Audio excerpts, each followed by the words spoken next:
ఏమడుతున్నావేంటి? హల్వా. హల్వా? హల్వా. మరి బీరకాయలు బెండకాయలు ఎందుకు కోయించావు? వెజిటబుల్ హల్వా. మరి లాస్ట్ లో గరం మసాలా వేసావు? గార్నిష్ కోసం.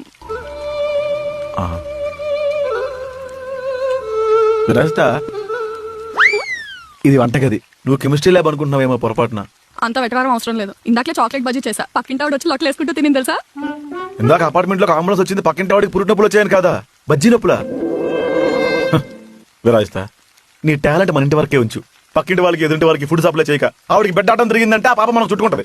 ఏం కాదు, నాకు చాలా పెద్ద గోల్స్ ఉన్నాయి ప్రసాద్. నేను ఫుడ్ బ్లాగ్స్ చేయాలి, కొత్త రెసిపీస్ ట్రై చేయాలి, అండ్ మాస్టర్ షెఫ్కి వెళ్ళి షీల్డ్ కూడా తీసుకోవాలి. నేను అపార్ట్మెంట్ వాళ్ళందరినీ పిలిచి భోజనాలు పెడదాం అనుకుంటున్నాను ప్రసాద్. అప్పుడు అందరి సేవల్ని మాయం చేయలేక నేను చావాలి. అపార్ట్మెంట్ ఖాళీ అయిపోతే నువ్వు నేను బాల్కనీలో దయ్యాలా వేలాడాలి. ఆయన నువ్వేనా పేదరాజు పదం అనుకుంటున్నావా అందరికి పిలిచి భోజనం పెట్టడానికి? అప్పుడప్పుడు ఎదుటి వాళ్ళు గొప్పతనం ఒప్పుకోవడానికి గొప్ప మనసు ఉండాలి. నీ వంటలు తినాలంటే నాకు ఇమ్యూనిటీ పవర్ ఉండాలి. ప్రసాద్ ఆగు. ఏంటి? Immunity booster. ఏమైందిరా? ఎలా ఉంది? రకరకాలుగా ఉంది. అలా ఉండాలని హల్వాలో ఇంగు వేసా.